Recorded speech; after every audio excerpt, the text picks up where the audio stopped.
one-word reaction, I just feel the way I feel. You know I love LeBron. I've talked about him incessantly for a decade. I still think he's absolutely remarkable. But for the first time in 15, 20 years, I look at the NBA, which I've watched for 2 decades, and I say it now with Quentin Grimes. Hey, LeBron, we're good, bro. You can go. You don't have to. Can hang around, still great. You can go. We're all good here. I never bought into it with Josh Green. Despite what he did last night, I never bought into it with Spencer Dinwiddie. Jazz Gortman doesn't drive me to a TV at the level, at least not when he broke into the league. But when I watch Quentin Grimes, it's just a gut feeling. Quentin Grimes, QG the SG, as some of us like to call him. What a pickup he has been for this Dallas Mavericks team. A Dallas Mavericks team that has been reeling with injuries so far this season. If you followed them at all, you don't need me to tell you how hurt this been. It's been like watching a MASH unit out there any given night. I mean, somebody fall to the ground, they're out 5 games. How did this guy sprain his knee? We don't know. He's been out 2 weeks. That's all we need. There's a plague. There's a illness that is still going around the Dallas Mavericks locker room that's been lingering for months. What's happening there? Should the United States be put on notice? Are we in danger of another lockdown? The Dallas Mavericks are 22-16 through 38 games so far this season. Luka has missed 16 of those, and that number is going to continue to climb as he is out with a left calf strain. Kyrie has missed 8. That number is going to continue to climb as he is currently out with a back injury. What kind of back injury? We don't know. There's like 5 different reports. In only 21 of the Mavs' 38 games have Luka Doncic and Kyrie Irving been on the court together, and they've only had what you would think is their starting 5: Luka, Kyrie, Klay Thompson, PJ Washington, and Derek Lively in 14 of their 38 games. This shit's ridiculous. And when you're dealing with as many injuries as the Dallas Mavericks are, you desperately need your role guys to step up, to answer the call of duty, and help you win games during a stretch like this. And fortunately for the Mavs, that is exactly what Quentin Grimes has done. Going into their game against the Los Angeles Lakers on Tuesday night, the Dallas Mavericks were 1-12 since trading for Kyrie Irving when Luka and Kyrie both missed games. 1-12, basically a guaranteed loss. And then Quentin Grimes happened. 23 points on 8 of 17 shooting, 6 of 11 from deep to go along with 9 rebounds and 6 assists off the bench against the Los Angeles Lakers. Got a little post-game interview with TNT after the game. I mean, brings a tear to your eye. Followed this up with 13 points, 4 rebounds, 4 assists off the bench in a Mavericks win against the Portland Trail Blazers. Last night, a much-needed win, their second win in a row. And this included a great defensive play down the stretch against Anthony Simons, where he forced a turnover and then a very clutch and one with under a minute left that pretty much iced the game and secured a win for the Dallas Mavericks. And it might sound a little reactionary. You know, I might be a little in the moment here, but the Mavs were on a 5-game losing streak entering that Lakers game, and shit was bleak. All right, we know Luka's going to be out until, my guess would probably be the All-Star game. Kyrie is out for we're not really sure how long, and the Mavs had lost 5 straight games. Things were bleak. In these 2 consecutive wins right here, things trending in the right direction, it feels like we could look back at this in a few months' time and think, man, that was a very big, pivotal moment. And Quentin Grimes, talk about stepping up to the plate. Since Luka Doncic went out with an injury on Christmas Day, 15 points per game, 5 rebounds per game, 4 assists. I mean, he was already playing well. This was already a trend since he got a DNP coach's decision on November 10th against the Denver Nuggets. 26 minutes per game, 13 points, 5 rebounds, 2.5 assists, 47% from the field, 41% from 3 on good volume. I mean, talk about stepping up. The Dallas Mavericks lose to the Cleveland Cavaliers a week ago. Grimes scored or assisted on 28 of the Mavericks' 32 points in the third quarter. One, that just shows how well Grimes is playing and how he's ready to answer the call when the Mavs need him to. But also, 2, just kind of goes to show how shitty things were going for the Dallas Mavericks, that Quentin Grimes had to step up and do that just for you to have a chance to not lose that game by 20. It's really encouraging because he's done all of the things that he absolutely needed to do to become a rotational player on this team. He plays really well off of Luka Doncic and Kyrie Irving. He's been one of the best spot-up shooters in the entire NBA so far this season. 1.31 points per possession on spot-ups. Just for a frame of reference, 1.05 points per possession is the league average. So nearly 0.3 points per possession, point PP, point per possession, PPP, points per loans over league average. I mean, that's significant. He has a lightning quick release. He's almost automatic whenever he's left open. 46% on open threes, 43% on wide open threes. And you don't need me to tell you this. A guy who can shoot at that level is going to feast playing next to an all-time playmaker like Luka Doncic and an incredible playmaker and Kyrie Irving. But offensively, I mean, how can you not be encouraged with what Quentin Grimes has shown over this recent stretch? The Mavericks, without their 2 lead ball handlers, they just need some on-ball creation. It gives an opportunity for a guy Quentin Grimes, who has shown flashes throughout his career, plenty of flashes throughout his career, that he is a talented player, somebody who has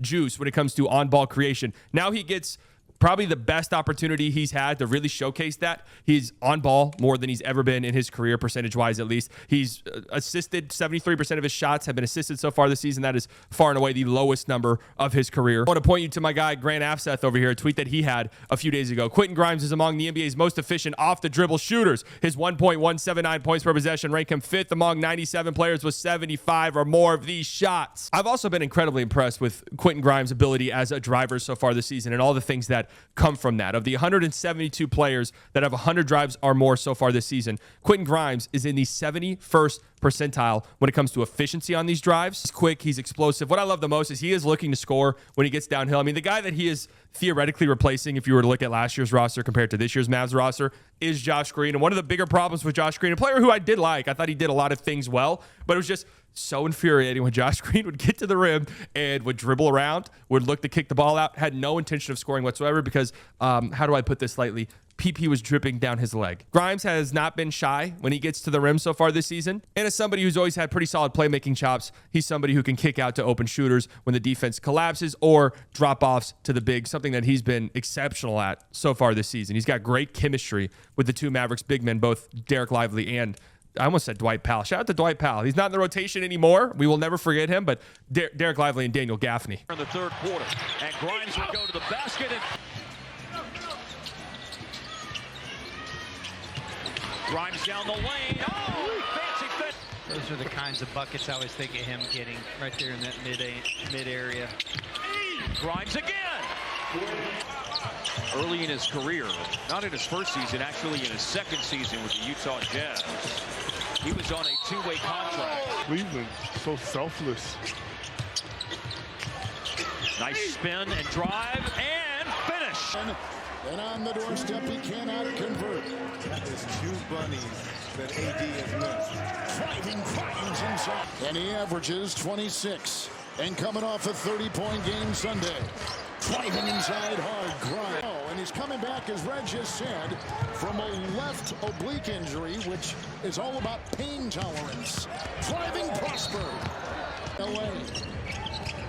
Grimes has the ball. Had a good game the other night against Cleveland. Oh, look at this. What a great series of moves. 3 to 5. Marshall 3 now. Necessarily need a big run at this stage of the game to reestablish a comfort zone. 5 straight by the Cavs. Washington from Grimes.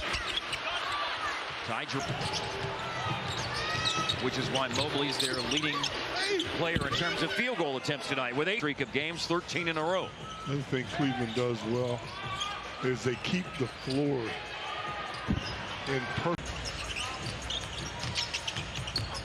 Grimes has the last 5 for Dallas. He drives it, goes to Lively, who hooks it home. Here on a post-up, late decision to pass it.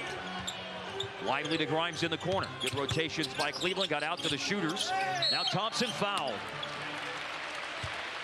19-game span. They won 15 of the 19 and 7 straight at one point.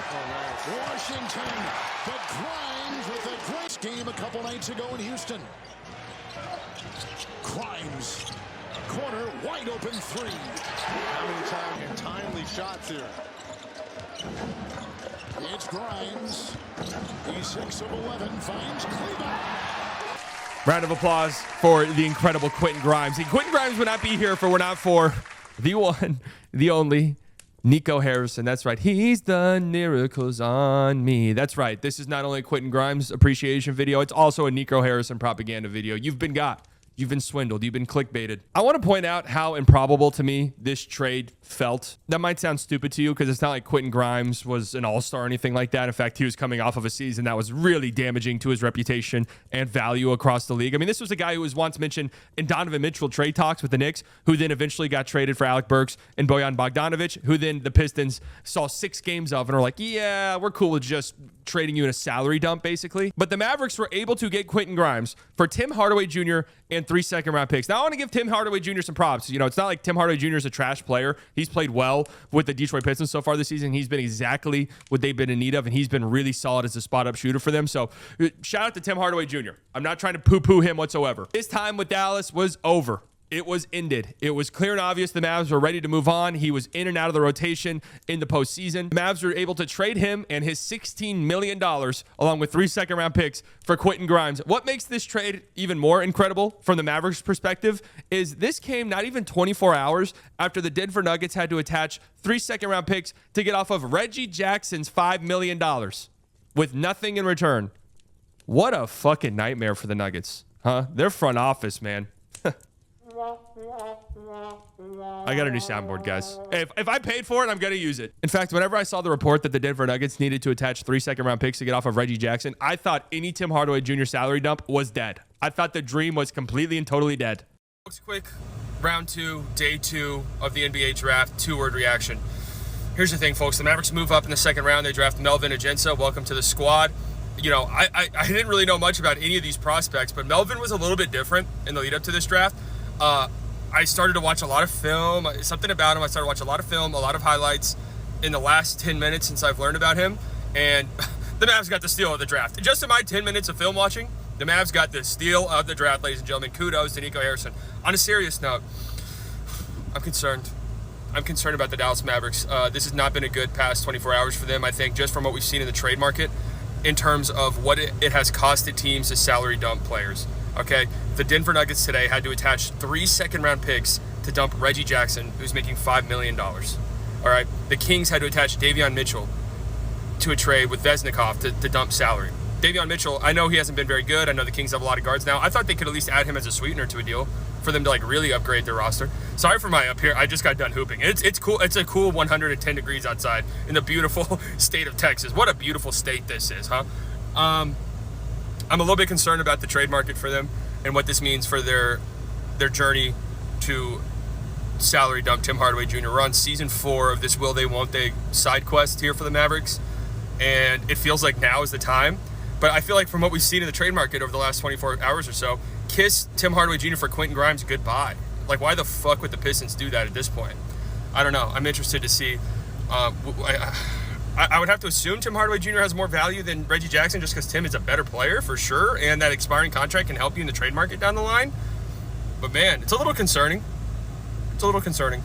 Slightly Unplugged coming soon. But fortunately for the Mavericks, they were able to make it happen, and this just continues this trend with Nico Harrison and how well the Mavs have done fleshing out and building this roster over the last couple of seasons. I mean, I want to take a look at the 2022-2023 opening night roster for the Dallas Mavericks. And yes, I'm showering Nico Harrison with praise currently, and he deserves a little bit of criticism for this opening night roster, right? Jalen Brunson left to the New York Knicks under Nico Harrison's watch. Nobody expected Jalen Brunson to turn into the player that he has turned into, and I will to this day say that Kyrie Irving is just a better fit next to Luka Doncic. Not saying he's better than Jalen Brunson, just saying that the fit makes a little bit more sense. But that's neither here nor there. Here is the roster. Just take a fucking peek at this. Just take a glance at it. And one thing I really want you to pay attention to is look at the young talent on this roster. 26 and younger. Tyler Dorsey, Theo Pinson, Frank Ntilikina, Luka Doncic, McKinley Wright, Josh Green, and Jaden Hardy. Not only was this team mid, but this team was also old. One of the worst combinations you could possibly have. Fast forward a couple of seasons, the Mavericks, fresh off of a finals appearance, enter opening night with just a much better roster than not only the 2022 roster, but the roster they had last year that made the finals, but also just a younger roster. A roster that you can look at and see a solid core moving forward over the next several years. Daniel Gafford's 26. Najee Marshall's 26. PJ Washington's 26. Luka Doncic is 25. Quentin Grimes is 24. Jaden Hardy, 22. Derek Lively, 20. I mean, these are all rotation players for you that are under the age of 26. And that doesn't even include guys like Omax who, you know, we're still hoping for the best for. Just an incredible job by this Dallas Mavericks front office in this trade, getting off of a larger contract, getting a player who plugs into a rotation immediately and contributes. Not only that, but this salary dump allowed them the cap flexibility to go out and get a guy like Najee Marshall, who's also been incredibly important for this Dallas Mavericks team so far this season when he's either not injured or in the NBA penitentiary. Adam Silver, I'll never forgive you for that 5-game suspension. How could you? See how the rest of the season plays out for Quentin Grimes, we have questions that need to be answered, right? The last time he was in the postseason, the only time he was in the postseason with the New York Knicks, it wasn't necessarily pretty. He averaged 11 points per game on 61% true shooting during the regular season that year. That dipped to 5 points per game on 45% true shooting in the postseason. Now, he was dealing with lingering injuries, and you want to know something? He was a dog defensively, and you want to know something? The defensive effort he showed against the Miami Heat towards the end of that series, that's good in my book. He's good in my book for that. The shooting will come. And speaking of defense, he's done exactly what the Dallas Mavericks have needed him to do defensively so far this season. Be a good point of attack defender, something the Mavs, especially without Derrick Jones Jr., desperately lacking. Best defensive field goal percentage of the 24-25 season. You see Quentin Grimes 6th at 39%. Just want to say straight up, I hate this stat. I really do. I think this is a stupid-ass stat. But if it supports my argument, I'm going to use it. That's right, ladies and gentlemen. Can I get a round of applause for that one? Can I get a round of applause? And we also have to point out that Quentin Grimes is entering restricted free agency at the end of the season. The Mavericks did try to work out an extension with him before the season started. He reportedly turned down an offer of 3 years, $27 million in a bid to bet on himself. That's a bid that's probably going to pay off. Now, I've seen some Mavs fans who are concerned that the Mavs might not be able to keep Quentin Grimes. We joke around. If you've watched my streams at all, you know I joke around. 20 million, 25 million, 30 million. I don't think Quentin Grimes is going to get anywhere near that. Be aggressive here. Let's not hold until we get a last-second prayer three. Let's do something. Attack. Good move. Hey! That's fucking Quentin Grimes! Hey! 20 million, 25 million, 30 million. Sign the check. And I would be completely surprised if the number for Quentin Grimes reaches such an uncomfortable level for the Mavs that they choose not to match his salary whatsoever. If you look at the teams that have projected cap space entering the offseason, the Nets, the Wizards, the Pelicans, the Hornets, the Spurs, I could see these teams making a push for a guy like Quentin Grimes, but are they going to throw $20 million around, $20 million a year? I really doubt that. I mean, a mid-level exception, absolutely. I could see tons of teams throwing a mid-level at Quentin Grimes, and if that's the case, the Dallas Mavericks should be able to match that comfortably. Also going to be really interesting to see what happens when Luka Doncic and Kyrie Irving inevitably return to this rotation. What's it going to look like? How many minutes is Quentin Grimes going to get? Who is he going to play with? I've seen plenty of Mavs fans suggest that Grimes should be in the starting lineup next to Luka and Kyrie, and Klay should come off the bench. And there's some numbers with Klay that kind of support this idea that he sort of works better when he's with just one of Luka or Kyrie. That way he can provide that floor spacing. He can provide that shooting next to those guys, but they don't have to give up so much defensively as a team with those three on the floor at the same time. But hey, that's why I'm not the coach. Should I be the coach? That's a different story. There's been plenty of talk and debate about that. Should I be the head coach of the Dallas Mavericks?